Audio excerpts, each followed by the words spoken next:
Para o nosso exemplo de ANOVA de um fator para medidas repetidas, utilizaremos o mesmo exemplo que nós utilizamos no teste T para amostras pareadas. Só que no teste T para amostras pareadas, nós só tínhamos dois dessas colunas aqui, dessas medidas. Então tinha a medida T1 e a medida T4. Tá? Então, como eram só duas medidas pareadas, utilizamos o teste T, que serve para medir duas. Agora, como nós temos 4 medidas pareadas, então foi medida além da semana 1 e da 4, intermediário a elas, a semana 2 e a semana 3 também. Agora nós temos 4 medidas repetidas. Então, a medida de semana 1, semana 2, semana 3 e semana 4. Então, isso é pareado porque em cada atleta são feitas essas 4 medições, ok? Então, isso é feito no atleta 1, no 2, no 3 e continua aí. Então, a gente clica aqui ANOVA de um fator para medidas repetidas ou ANOVA de medições repetidas, como está aqui. Eu tenho aqui o meu fator de repetição, que é o tempo ou semana, que eu posso escrever aqui. Eu tenho nível 1, 2, 3 e 4. Tem 4 níveis. E eu posso ir jogando aqui. 1, 2, 3 e 4. Conforme está aqui. Ok? Reparem que quando só de eu preparar isso daqui e jogar as variáveis, ele já vai me gerar o resultado da análise. Tá? Eu posso colocar os nomes aqui, por exemplo, semana. Tá? Então ele vai dar escrito aqui, semana. Aqui na variável dependente, desempenho.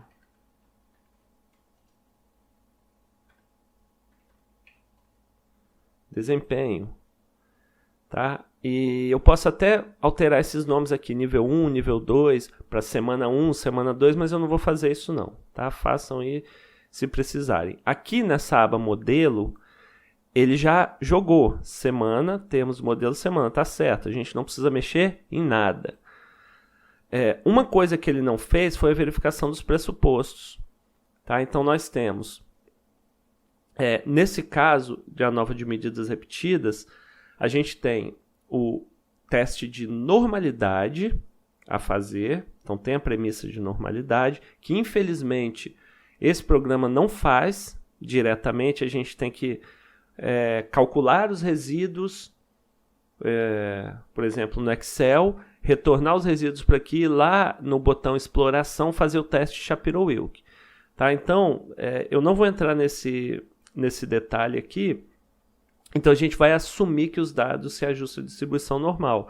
Mas essa análise tem que ser feita. Você tem que verificar de fato se os dados se ajustam à distribuição normal. E a segunda premissa do ANOVA para medidas repetidas é o teste de esfericidade. Então, ele não tem essa premissa de homogeneidade das variâncias. Ok? Nesse caso, teste de esfericidade deu significativo, quer dizer que seus resíduos violam essa premissa. Então a gente precisa de uma correção. Tá? A correção que a gente usa, eu desmarco aqui o sem correção de esfericidade e marco Greenhouse-Geiser. Essa correção eu só vou usar quando o teste de esfericidade for significativo. Se ele não for, eu continuo utilizando o resultado do teste sem a correção, ok? Então, vou fechar isso daqui. E aqui eu tenho o resultado da análise. Então, eu considerei que os dados se ajustam à distribuição normal, mesmo não tendo feito o teste de normalidade Shapiro-Wilk, mas lembrando que isso tem que ser feito.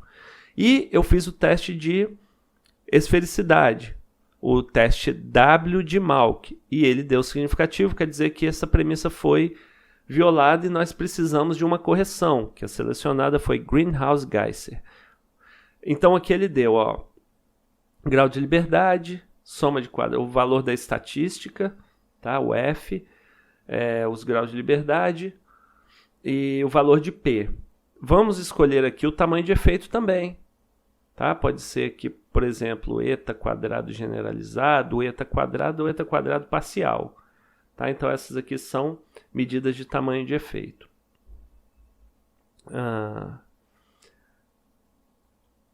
Então, o resultado que eu tive é o seguinte: eu tenho o valor de P, ok? O tamanho de efeito aqui para comparar. Para verificar, né, a partir se esse tamanho de efeito ele é um tamanho de efeito considerável ou não é. Então, o que a gente sabe é que o valor de P foi significativo e que há diferenças entre esses grupos aí no desempenho. Eu só não sei entre quais. Por isso que eu preciso de um teste a posteriori, para ele me falar, entre semana 1 e 3, entre semana 2 e 4, e etc. Ou entre tudo, né? Mas de qualquer forma, precisamos do teste pós-hoc. O teste pós-hoc aqui é de semana. Joguei para cá, ele vai me dar o teste pós-hoc aqui embaixo, comparando cada semana, que a gente chamou de nível 1, né? Ele, por padrão, seria semana 1 com semana 2, significativo. Na verdade, foi tudo significativo, né? Então, o valor de T, grau de liberdade, a diferença média e etc. Outra coisa que podemos utilizar aqui são os gráficos. O gráfico, né? Jogo aqui em médias marginais estimadas, jogo semana em termo 1 e eu vou ter aqui, ó, a diferença aí de desempenho entre os 3 níveis. Mas reparem que aqui nesse gráfico ele não considera pareamento, ele faz a média do nível 1 com a do nível 2, com a 3 e com a 4. Tá? Então ele de certa forma pode estar escondendo alguma coisa aí. Você pode marcar aqui, ó, valores observados, para o gráfico ficar um gráfico mais completo. Então cada pontinho seria um atleta.